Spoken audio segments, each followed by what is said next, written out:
Hello guys, my name is Nicholas Earl and welcome back to another edition of Baseball Talk with the Earl Brothers. So we've already done the video of 10 pitchers that will be better in 2026. We started out positive, now let's be a little bit negative because we got 10 pitchers that'll be worse in 2026 than they were in 2025. Similar things that I looked at with the first video, with the better video, is what their advanced metrics say. And these are pitchers that I think will regress based on what their advanced analytics were.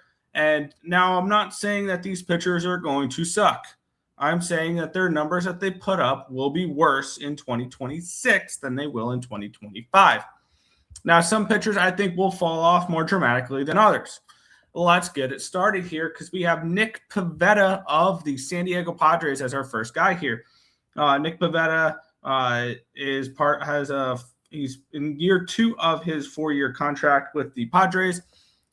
He is projected to slot in as the number 2 starter in San Diego behind Michael King, who re-signed this offseason. And we will be talking about another San Diego Padre in this video, actually very shortly. But Nick Pivetta had a 2.87 ERA last year with a 3.97 expected ERA.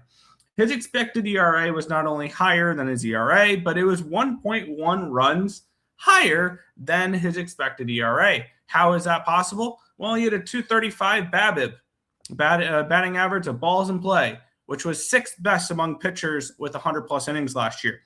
That will not repeat again because some of the top guys are some of those really, really good ground ball guys like the Shota Imanagas, which I feel like I could have put on this list but left off. There's a few other guys that were on that list as well. I think he is the highest among players on this list, though, because ahead of him is Jameson Taillon, which I expect a little bit of regression, but nothing crazy. Jacob deGrom, same as him. Same with Carlos Rodon. Trevor Rogers could have and should have made this list, and Shota Imanaga, not as much. But the fish on this list, Nick Pivetta of the San Diego Padres, I expect him not to have a 2.87 ERA. I'm projecting around a 3.94 ERA, 3.924 ERA for Nick Pivetta in 2026. Let's continue with the theme of the San Diego Padres because now we've got their 4-starter, Randy Vasquez. He is one of those guys that last year I remember just overachieving on his projected regression all season long. And for my write-up, I said, how did this guy have a 3.84 ERA last year? I believe he had one of the biggest differentials of ERA and expected ERA because his expected ERA was 5.37. He only had 5.25 strikeouts per 9 and walked 3.5 per 9. He will be in the 5s for sure next year. I think he is somebody who's going to regress to a 5.5, 5.6 ERA and probably find himself in the bullpen by May, June area. This is one guy where I am avoiding him in fantasy baseball or anything along those lines, not even as an undrafted pickup. I'm not even interested in Randy Vasquez in the slightest. I think he'll be a long swing man by June, and he is not going to be somebody you're going to want to be focusing on this season. I think Randy Vasquez will significantly regress from last season. Couple free agents coming up next. Jose Quintana, who has not been signed yet. He signed with Milwaukee last year, a one-year, $4 million contract. He's still an available free agent. And for a team, maybe like the Colorado Rockies or maybe the Angels or something along those lines who are looking for innings, I think Jose Quintana can be one of those guys, but don't expect good innings from him. He had an ERA of 3.96 last year with the Brewers, which was good. And when you're paying 1 year, $4 million for a pitcher, that's all you're asking for is somebody he's going to eat you innings and he's going to put up a 4 ERA and keep you in the game. His expected ERA was 5.19. His FIP was 4.81 with an expected 4.92. And he did have a lowish BABIP to help him out there, 2.54. Which is about middle of the pack. I expect that to go up. I expect his ERA to go up next year. And that also kind of does depend on where he does sign. I think he's somebody who signs maybe a week or two before spring training starts for less than $5 million on a 1-year deal. So Jose Quintana is somebody I'm looking to negatively regress. Another free agent that I know a lot of teams are going to be interested in that I won't be interested in the slightest is Lucas Giolito. Last year, he put up a really, really good year with the Boston Red Sox to a 3.41 ERA. Here's the thing, though. He's not a 3 ERA type of guy. He's just not. And I do think he regresses in 2026. He had a 3.48 walks per nine, which is an awful lot for a pitcher. And I think that's going to come back and bite him in 2026. Also, he had an expected ERA of 5.01 in 2025 with that 3.41 ERA. One of the biggest differentials, 1.6 differential between his ERA and his expected ERA. I would not want to be the team that signs Lucas Giolito unless you get him for a very, very low number. But if you're going to give multiple years to Lucas Giolito, good luck, because I'm not interested in doing that. He's somebody I expect to regress. I think he comes nowhere near that 3.41 ERA that he put up in 2025. I'm thinking something along the lines of 4.8 to a 5 ERA in 2026. Let's keep it going. One guy who took a major step in the right direction, but his advanced metrics maybe suggest a little otherwise. And it's Gavin Williams of the Cleveland Guardians. As an ECU alum, this one hurts because I remember watching him in college. But he did overachieve. He had a 3.06 ERA, but his expected ERA was a 4.29 ERA, and that is just a huge red flag for me when we're looking at pitchers when they have that big of a differential between their expected ERA and their actual ERA. And now, granted, Cleveland's a great ballpark to pitch in, so maybe it's not much of a regression. But is he a 3.0 ERA type of pitcher? No. Gavin Williams will be good, yes, but will he be somebody who puts up a low 3 ERA? No. I'm thinking 3.8, 3.9, something along those lines. His advanced metrics say around a 4 ERA to a 4.3. I think he'll be better than his advanced metrics, but he will regress compared to the 3.06 ERA he did put up in 2025. Let's go to a rookie. As we have I'm gonna slide one guy up so we can keep a pattern going of a couple rookies in a row. Noah Cameron of the Kansas City Royals, someone I was very high on when he came into the league, and it looked really good. Pitched 138 in a third innings pitch to a 2.99 ERA. However, his expected ERA was over 4.08, and had an 84% left on base rate, which massively helped his ERA. I expect that to drop into probably the mid 70s to 70 range, which is about what the average is for the starting pitchers that I was looking at on this list.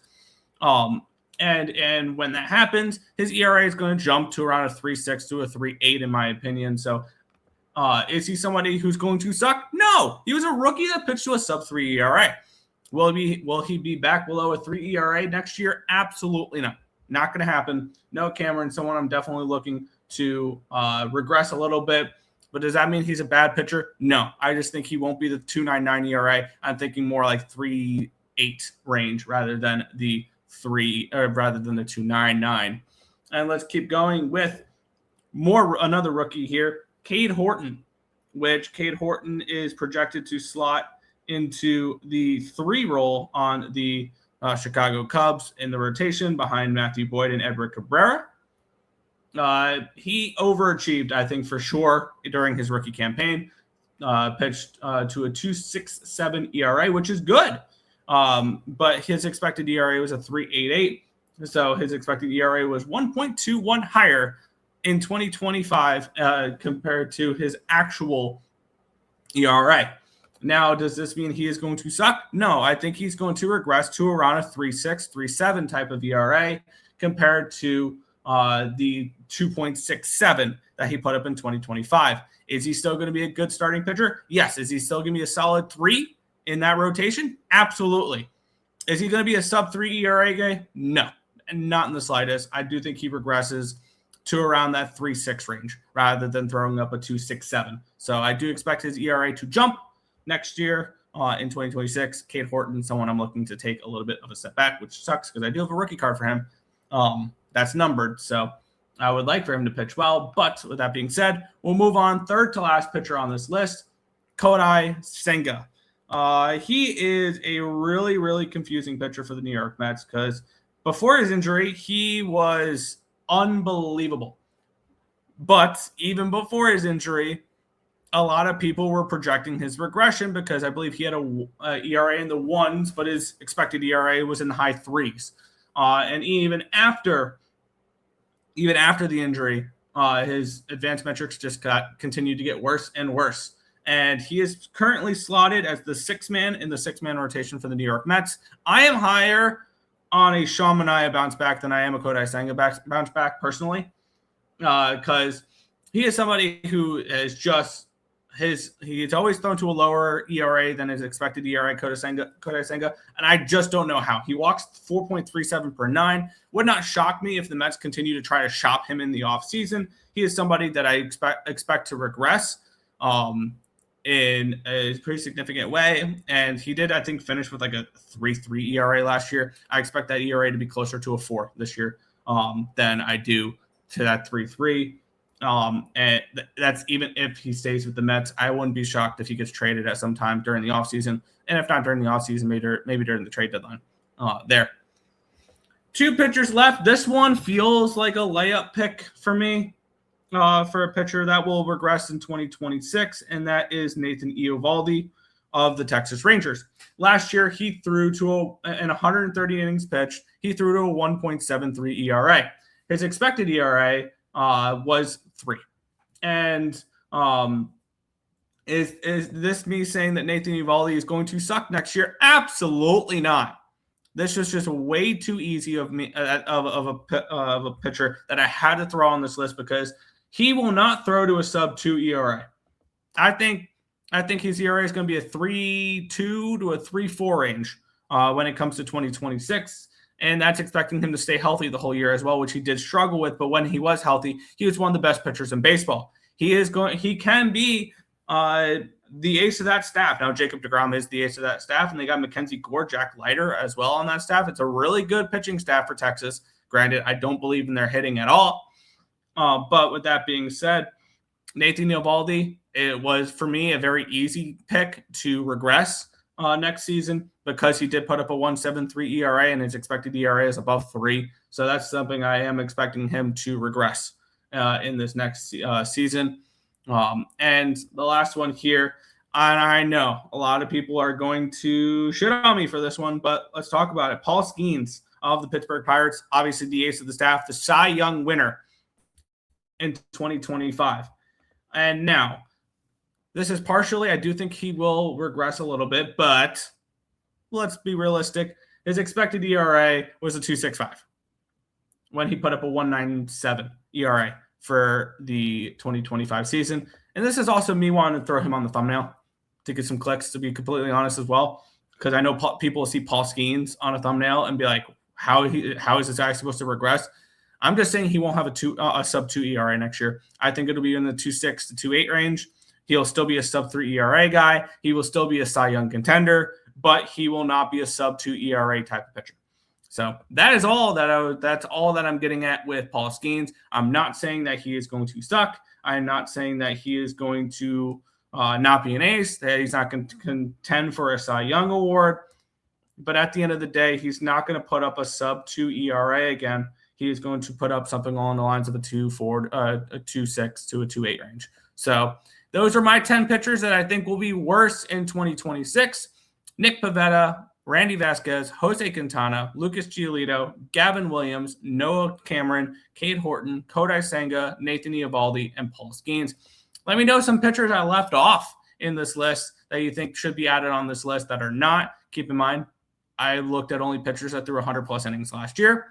And let me know in the comment section below which ones I got wrong, which ones you think will just continue to defy advanced analytics and continue to pitch well. But that's going to do it for this one. I want to thank you guys as always for watching. We'll catch you guys in the next one. Peace out, guys.